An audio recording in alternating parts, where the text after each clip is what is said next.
अस्पतालों का हाल भगवान भरोसे है, जिसे भगवान बनाते रहे वे चुनाव भरोसे है। रवीश कुमार का फेसबुक पोस्ट हुआ वायरल, यूजर्स ने भी दिए जमकर रिएक्शंस। रवीश कुमार ने लिखा, अस्पताल और शमशान में फर्क मिट गया है। दिल्ली और लखनऊ का फर्क मिट गया है। अहमदाबाद और मुंबई का फर्क मिट गया है। पटना और भोपाल का फर्क मिट गया है। अस्पतालों के सारे बिस्तर कोविड के मरीजों के लिए रिजर्व कर दिए गए हैं। कोविड के सारे गंभीर मरीजों को अस्पताल में बिस्तर नहीं मिल रहा है। कोविड के अलावा दूसरे गंभीर बीमारियों के मरीजों को कोई इलाज नहीं मिल पा रहा है। कीमो के मरीजों को भी लौटना पड़ा है। अस्पताल के बाहर एम्बुलेंस की कतारें हैं। भर्ती होने के लिए मरीज घंटों एम्बुलेंस के इंतजार कर रहे हैं, दम तोड़ दे रहे हैं। जिन्हें आईसीयू की जरूरत है उन्हें जनरल वार्ड भी नहीं मिल रहा है। जिन्हें जनरल वार्ड की जरूरत है उन्हें लौटा दिया जा रहा है। शवों को शमशान ले जाने के लिए गाड़ियां नहीं मिल रही हैं। सूरत से खबर है कि विद्युत शवदाह गृह में इतने शव जले कि उसकी चिमनी पिघल गई। लोहे का प्लेटफॉर्म गल गया है। कई और शहरों से खबर है कि शमशान में लकड़ियां कम पड़ी जा रही हैं। अखबारों में जगह जगह खबरें हैं। संवाददाता शमशान पहुंचकर वहां आने वाले शवों की गिनती कर रहे हैं, क्योंकि सरकार के आंकड़ों और शमशान के आंकड़ों में अंतर है। सूरत के अलावा भोपाल और लखनऊ से भी इसी तरह की खबरें आ रही हैं। अंतिम संस्कार के लिए टोकन बट रहा है। एम्बुलेंस आने में वक्त लग रहा है। एम्बुलेंस के आने में कई घंटे लग रहे हैं। लखनऊ के इतिहासकार और पद्मश्री योगेश प्रवीण के परिजन एम्बुलेंस का इंतजार करते रह गए।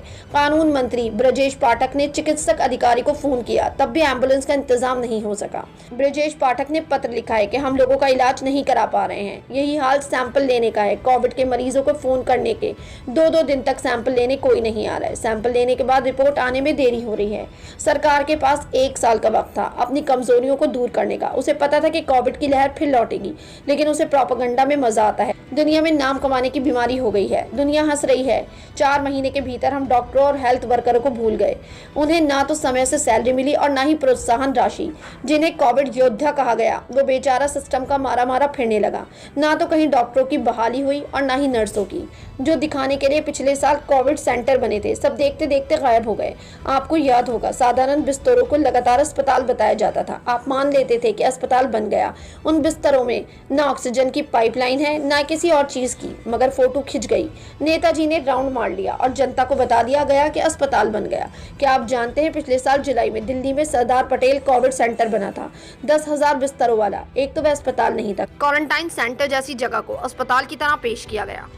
अस्पताल होता तो उतने डॉक्टर होते, एम्बुलेंस होती, वो सब कहाँ हैं? जगह जगह से फोन आ रहे हैं, अस्पतालों में भर्ती मरीजों को ये दवा चाहिए, वो दवा चाहिए। इस बात का कोई प्रचार नहीं है कि संक्रमण के लक्षण आने के पहले दिन से लेकर 5वें दिन तक क्या करना है। किसी तरह खुद पर निगरानी रखनी है, कौन सी दवा लेनी है जिससे हालात ना बिगड़े। इतना तो डॉक्टर समझ ही गए होंगे कि संक्रमण के लक्षण आने के कितने दिन बाद मरीज की हालत तेजी से बिगड़ती है। उससे ठीक पहले क्या क्या किया जाना चाहिए। क्या आपने ऐसा कोई प्रचार देखा है जिससे लोग सतर्क हो जाएं, स्थिति को बिगड़ने से रोका जाए और अस्पतालों पर बोझ ना बढ़े? हमने एक मुल्क के तौर पर अच्छा खासा वक्त गंवा दिया है। स्वास्थ्य व्यवस्था को मजबूत नहीं किया। जनवरी, फरवरी और मार्च के महीने में टीकाकरण शुरू हो सकता था, लेकिन तरह तरह के अभियानों के नाम पर इसे लटका कर रखा गया और निर्यात का इस्तेमाल अपनी छवि चमकाने में किया जाने लगा। और जब दूसरी कंपनियों के टीका अनुमति मांग रहे थे, तब ध्यान नहीं दिया गया। जब हालात बिगड़ गए तो आपात स्थिति में अनुमति दी गई। अगर पहले दी गई होती तो आज ये टीके को लेकर दूसरे हालात होते। खैर, आप खुद भी देख रहे हैं, हर सवाल का जवाब धर्म में खोजा जा रहा है। सवाल जैसे बड़ा होता है, धर्म का मसला आ जाता है। धर्म के मुद्दे को प्राथमिकता मिलती है, स्वास्थ्य के मुद्दे को नहीं। आप यही चाहते थे, धर्म की झूठी प्रतिष्ठा का धारण करना चाहते थे। अधर्मी नेताओं को धर्म का नायक बनाना चाहते थे। उन्होंने आपको आपकी हालात पर छोड़ दिया है। गुजरात हाई कोर्ट ने कहा कि राज्य में हालात भगवान भरोसे है। अस्पतालों का हाल भगवान भरोसे है। जिसे भगवान बनाते रहे वह चुनाव भरोसे है।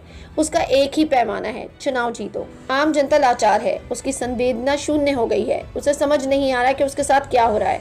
वो बस अपनों को लेकर अस्पताल जा रही है, लाश लेकर शमशान जा रही है। जनता ने जनता होने का धर्म छोड़ दिया, सरकार ने सरकार होने का धर्म छोड़ दिया है। मूर्ति बन जाती है, स्टेडियम बन जाता है, अस्पताल नहीं बनता है। आदमी अस्पताल के बाहर मर जाता है। इस बात का कोई मतलब नहीं है कि गृह मंत्री चुनाव प्रचार में है, मास्क तक नहीं लगाते। इस बात का कोई मतलब नहीं है कि प्रधानमंत्री चुनाव प्रचार में है, मास्क लगाते हैं। एक ही बात का मतलब है कि क्या आप वाकई मानते हैं कि मरीजों की जान बचाने का इंतजाम सही से किया गया है? मेरे पास एक जवाब है, आप गोदी मीडिया देखते रहिए। अपने सत्यानाश का ध्वजारोहण देखना चाहिए। रवीश कुमार के इस फेसबुक पोस्ट पे यूजर्स भी अपनी रिएक्शन देते हुए दिखाई दे रहे हैं। एक यूजर लिखते हैं, शिक्षा और स्वास्थ्य व्यवस्था की बात ही नहीं होती।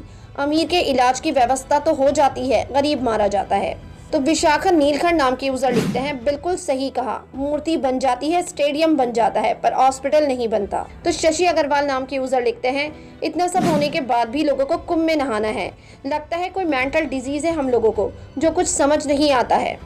तो सुनील भटनागर नाम के यूजर लिखते हैं, कोरोना के 1 साल बाद भी दवाई नहीं मिल रही है तो डॉक्टर को गाली मत बको, अस्पताल में बेड नहीं मिल रहा है तो डॉक्टर को मत मारो, डॉक्टर को वोट नहीं दिया था तुमने, हम हॉस्पिटल के लिए लड़े ही कब थे, हम तो मंदिर मस्जिद के लिए लड़े थे।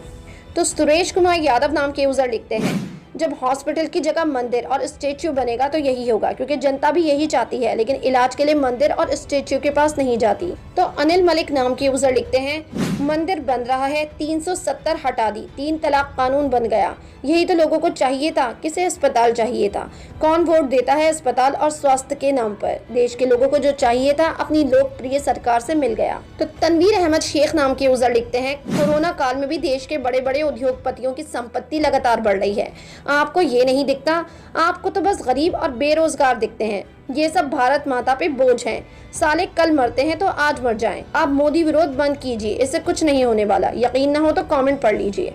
ऐसे कितने ही सोशल मीडिया यूजर्स हैं जो रवीश कुमार के इस पोस्ट के बाद अपनी रिएक्शन देते हुए दिखाई दे रहे हैं। आपकी क्या राय है इस खबर के बारे में, अपनी राय कमेंट सेक्शन में जरूर दें। हमारे चैनल को सब्सक्राइब करें, बेल आइकन प्रेस करें ताकि हर खबर आप तक जल्द से जल्द पहुंचे।